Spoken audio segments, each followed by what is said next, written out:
It's 174 petawatts of solar that hits our Earth every single day.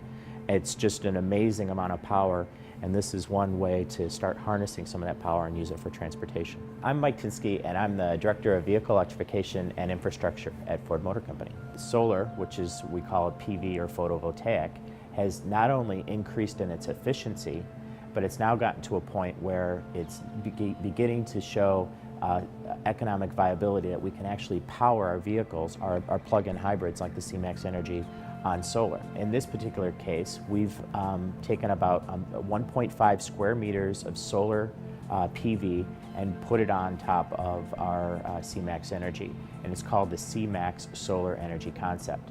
Now, alone, that solar will only generate about 300 watts of power, which is not enough to fully recharge the battery in one day.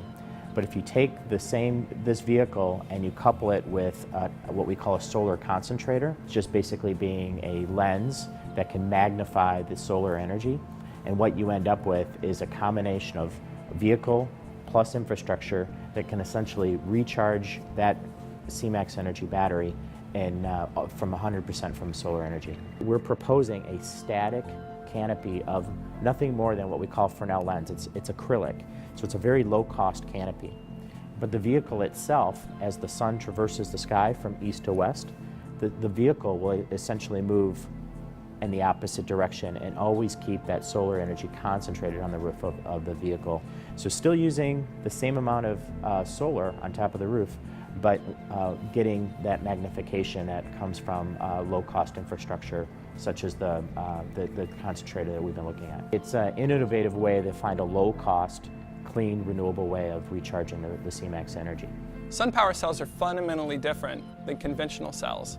You'll notice all the metal is on the back, and this allows us to use that metal on the back as the foundational support of the cell. It means we can also make the silicon much thinner, meaning that it is actually allowed to flex a little bit. And as you can see, we've got a curved glass surface we've got to match up to here. So the ability to bend is very good. Additionally, we have much higher power density than conventional cells. So that means out of the same space-constrained area, we can actually harvest 50% more energy than conventional cells could.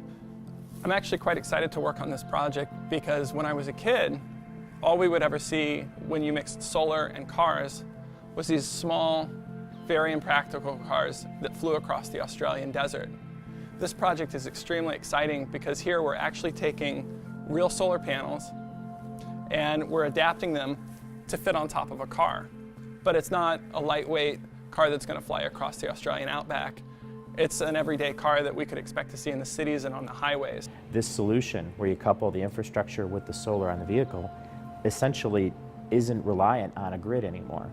And so if you're in an area that doesn't have electricity either provided or a very unreliable source of electricity, this concept will still work. It's a freestanding concept. At Ford, we're really concerned about the environment. We're really concerned about sustainability, and this is a concept that could really improve that.